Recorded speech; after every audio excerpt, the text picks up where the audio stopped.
News 4 is taking a stand against tax cheats, but there's bad news for the St. Louis area when it comes to protecting our identities. News 4 investigates Chris Nagus has more on how the number of tax fraud cases in our area keeps climbing.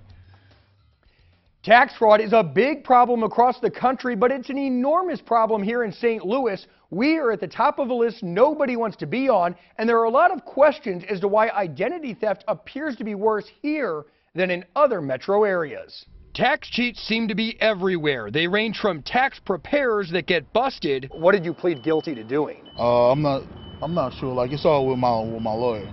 Like, I know one of the charges was theft of government property. To extreme cases like Demetria Brown, the former St. Louis IRS employee who used her position to steal identities and file hundreds of thousands of dollars worth of bogus returns. Demetria, come on, can we talk to you, please? Watch out, watch out, watch out.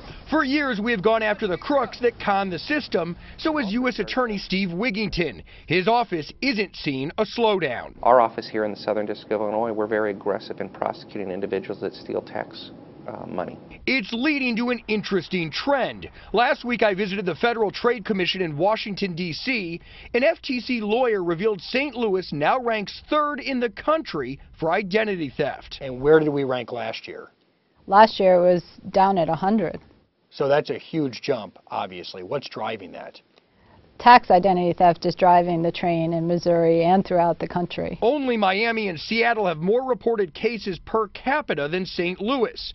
St. Louis chalked up more than 5,700 complaints in 2014, but those only take into account the people that report the fraud to the FTC. Many people only call the IRS, so the numbers are conservative at best.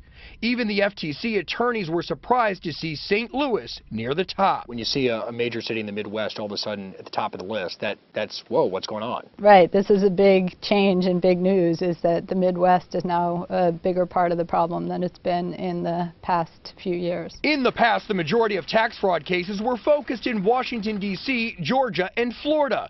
That's where I found St. Louis native Tanaya Henderson and her husband running a tax scheme from their Tampa home, living the high life with your money. Ms. Henderson, could we talk to you about this tax fraud scam that you were involved in? But those cases are spreading north. The FTC doesn't know why cases of identity fraud have spiked here in St. Louis, but it's hard to ignore continued data breaches, which are hitting Missouri consumers hard. In the coming days, we're going to examine some of those high-profile data breaches to see if they're connected to the fraud.